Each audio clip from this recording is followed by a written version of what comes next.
Oh, so welcome to my kitchen.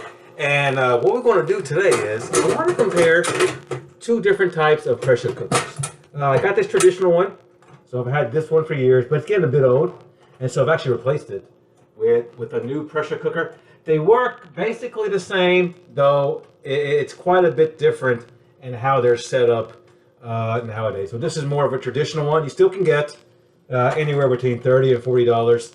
This pressure cooker, I got this one at Walmart. I think that was the cheapest one I could find. This was $50. You can buy somewhere up to over $100. Just depends. The way it works is it builds up pressure inside these vessels, both of them. And then this pressure is going to make water boil at a much higher temperature, maybe about 120 degrees Celsius, as opposed to 100 degrees Celsius. And so it's going to cook food much quicker. In fact, in this case right here, I want to make a comparison. I got some beans. So I've soaked these red beans for a couple of hours in water. Whenever you have a pressure cooker, you got to have water in there. Otherwise, things are going to burn to a crisp, and it's going to be hard to scrape that stuff out. So a couple of things. You want to put some water in there. Again, depends on the amount. For beans, I like to cover in water right before I start the pressure cooker on. So you kind of close it up. This right here is kind of a bevel. It's a weight. It's actually the most important thing of the pressure cooker. You put this in there, and so I turn the heat on. So I turn the heat on the stove. I turn it on to max right now. Once this water starts to boil, the way you can tell is that this thing starts to move. You hear that kind of a shrilling noise. Then you reduce the heat, and then you'll let it boil for like 10 minutes. So when I say you can cook beans in 10 minutes, it's after it starts to boil, not the whole process from start to finish. One thing about this also, this is why I had to replace this one here. I have a little rubber. It's kind of like a pressure gauge there, or a pressure safety valve. It's going to shoot up a little bit. It doesn't come out. Otherwise, the food would shoot out all over the place. It doesn't come out when it starts to boil, but it kind of shoots up. That stuff can spray stuff too. So these older types of pressure cookers, you got to watch it. You can't just leave it. This one right here, this newer one I just bought, you can just leave it. You can set the timer and leave it. One thing about it is that this place, all these buttons here can be a bit complicated. There's only really a couple settings that you actually really need to cook most stuff. So I've got this one going.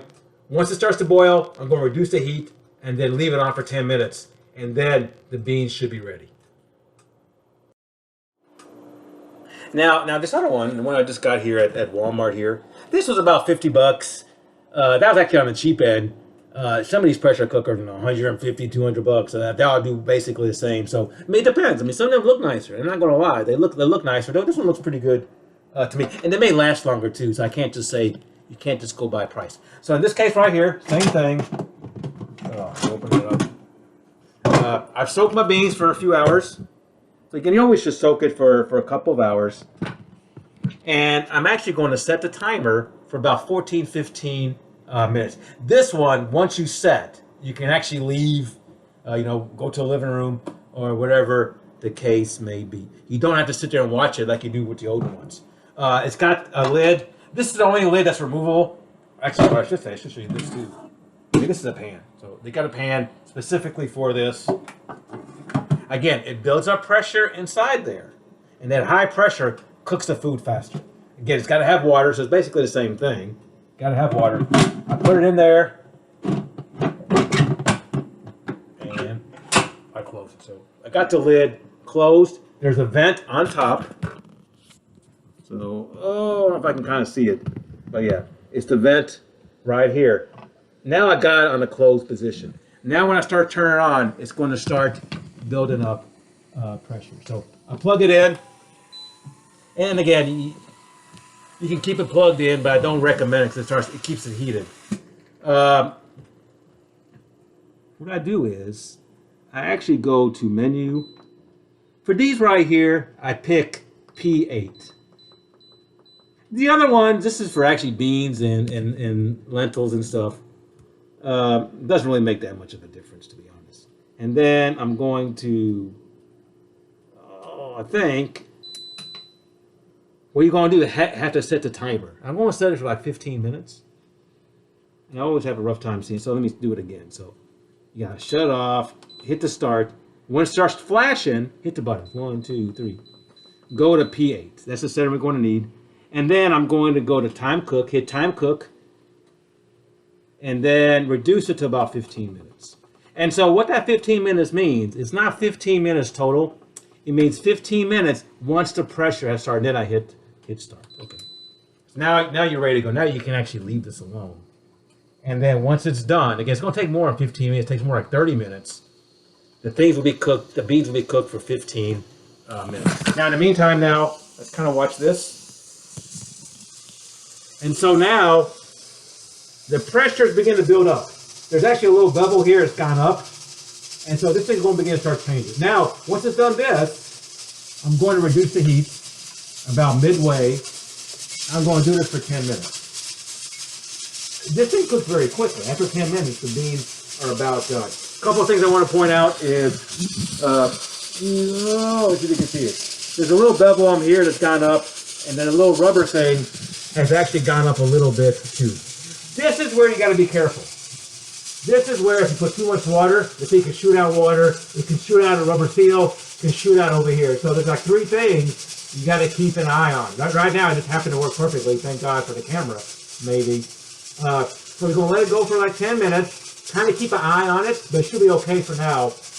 This one, you don't have to watch. Once you got the setting, that's it. So it's 10 minutes. You don't have to, this is like 15 minutes. But it's going to be 15 minutes after it starts to boil. I got the vent closed. A couple of things I do want to show you. There's a vent up here. I got that vent closed, so it should build up pressure. There's a little red bevel here. It's hard to see from now. That one's going to go up. And that means that it starts to boil inside and it's starting to build pressure. But this one basically, once you got the setting right, and again, it has different settings. I just use P8. I don't think the other ones make that much of a difference. There's another one that I'm going to use for cooking without pressure. And I'll show you that in a second. But this one, you can leave it alone. You can go out and do whatever you want, as long as that valve is closed. Now, the way you cool these 2 things down, it actually will be quite a bit different. So we'll come back in a few minutes and see how that's going to work. So again, a couple of things with this. You can see it moving and beveling. I just have it just about right. And again, I got the setting on the stove at about 5. So 5 out of 10. So we're going to do this for like 4 more minutes. And then everything should be done in terms of the beans. And I'll show you how we cool it down. You actually can cool this down underneath water. You can never reduce or take a lid off under high pressure. I don't think you can remove it anyway. There's a few things you have to be very careful when you do with these pressure cookers. So this one's just about done, so I just shut it off. I think my timer's about to go off. So again, 10 minutes after it starts to boil. Now to cool this down, I'm just going to put this underneath the sink and run it with cold water, and it should cool down in just about 30 seconds. A few things about these things. This is why it could be a little bit dangerous. It does kind of spray out water almost the whole time, at least a little bit, so always be very careful with it. Now, never remove this. If I remove it right now under hot pressure, it's going to shoot everything up, and you can really burn yourself. I'm just going to push some cold water over it. And what's going to happen, there's like a little bevel here that's up. It's actually going to press down lower. You can hear it. You just kind of click down. That meant that the pressure has been reduced. Do it for about 30, 40 seconds. I mean, this depends. You hear that little shh noise, it's gone. And then basically you're done. So you go again. I never remove this. Take it out. And actually, your beans are actually nice and tender. So it takes about, the whole process with this, about 15 minutes total. And you have very, very tender beans. For this one right here, it hasn't actually started the timing yet. So it takes a little bit longer to build up pressure and to heat it up. It's about to, though. I mean, I can see a little red knob on top. I don't know if you can really see it. It actually went up, which means it's actually built up pressure inside there. So this timing should start up in a couple minutes. Again, after about 15 minutes inside here, in fact, it just started. So that means the build up pressure, again, it's safer, not quite as dramatic as the other one is right there. And so after 15 minutes, this is going to be done. Now to cool this down takes much longer, about 20 minutes if you want to do it on the safe side. I'll talk about this vent in a bit. But this vent, if you ever try to reduce pressure with this vent, I always tell people you have to use your left hand. Because if you do your right hand, it's going to put your hand right over the vent and you can burn yourself. I've done that a couple of times already. So after about 15 minutes, this is going to be done. And then I'll show you how to cool this one down. So this one's about done. You're down to 1 minute. Now after the 1 minute, you got to let it cool off. What I like to do is to unplug it, and I'll show you that in a second. I like to unplug it, I'll put it on top of the oven, and I'll come back in about 20 minutes. Couple of things: you can't put cold water over this like the old one. It does slow it down. You can't remove this anyway because it's under high pressure. You can never take that off anywhere. I'll show you a little bit about how the vent works. You got to be careful with these type of things. I've learned from experience. Just let it sit for 20 minutes without doing anything, unplugged. By then, the pressure should have reduced. So it's actually done. This OH means it's still heating up, very low heat. I don't want to use that, so actually I unplug it too. So you unplug it and ready, let it sit. Now, what you want to do is, I'll show you how this vent works. Don't vent it right now, otherwise it's going to shoot stuff, water, and stuff all over the place. But I do want you to have an idea. And this is where I was saying, use your left hand when you vent, because if you use your right hand, you're going to put your hand right over the vent hole, and it's going to shoot up steam and whatever the case may be on you. So if you touch it, just listen to it. So you can kind of hear that. It's shooting up steam and stuff, and actually some water underneath there. You don't want to keep it underneath the cabinet, so I'm going to move it underneath the oven. So give me a second to do that. So I put it underneath here so that this way when you vent, even though by the time you vent there shouldn't be any pressure, this little red thing is up. You can kind of see it. When that goes down, that means that pressure has reduced and then you're ready to go. But wait about 10, I would say about 20 minutes just to be on the safe side. And again, just to kind of play with the vent. You can kind of hear that. That stuff can burn you. If you do vent, just to be on the safe side, don't put it underneath cabinets or anything which heat can damage it. So we come back in 20 minutes, and then we should be done. So it's been about 10 minutes. Again, whenever you're venting these things, always use your left hand, otherwise you're going to burn it. And still be under some pressure here. So again, when you see that, don't go ahead and vent, otherwise it can be a bit dangerous. So we'll come back in another 10 minutes, and that probably should be enough. So it's been about 20 minutes. Let me see if it still needs to vent. So you can kind of hear it. So just kind of push it, and then it's done. So actually, it's been vented. One thing I do want to show you is that a little red thing on top. I don't know if you can really see it from here. That's actually got down. Actually went down, which means that the pressure has been reduced. So you just kind of turn it, and then you open it, and then you're done. Actually, the beans are done. I'm going to come back in a second. I'm going to show you how to set up this pressure cooker just to kind of heat it up, just like you're heating up a pan on the stove. A couple of things I do want to show you.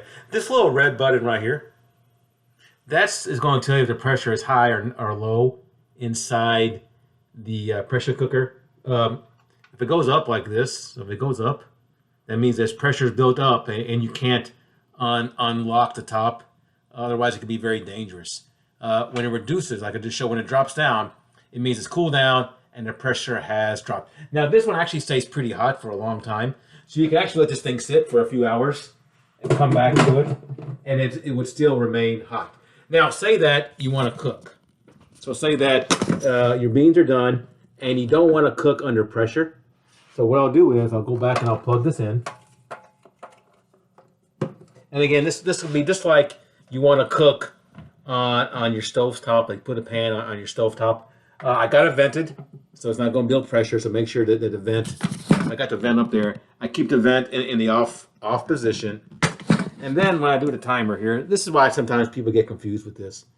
I'm going to go to menu. I'm going to use P9.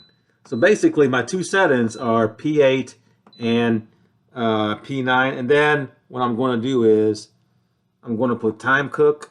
This one, I think I have to close it up first. So yeah, so you have to close it up. And then I'll go to time cook. Oh, let's go to, let's try it again. So let's go to menu. Let's go to P9. And I think if I hit this right here, so sometimes it can be kind of a pain. Let me come back in a second, try to remember, see how I did it. So you gotta kind of play with the buttons. I gotta go back and play with it again. So I'm gonna go to menu, and I wanna go to P9. So P9 doesn't cook under pressure. It's just like cooking on a stovetop. So make sure your vent is off. So you go to here, go to P9, go ahead and hit start, and then that's your timing. So you can heat it up for 30 minutes. It doesn't really make that much of a difference. When it starts to boil, you can see some of the steam coming up, and then you're just cooking on it. You can remove the lid anytime because this is not under pressure. So you can add your vegetables to it. Maybe you want to cook that for 10, 15 minutes. And again, you can kind of remove the lid anytime you want to cook. And just like cooking, it's just like cooking on a stovetop. So again, you've seen the two. Notice that the older type is much quicker, right? I mean, in 10 minutes, everything was done. This takes quite a bit longer, but it's much easier. This way you can kind of set and kind of leave and come back, 40 minutes later without having to do anything, and everything will be done, probably cooled down by then also.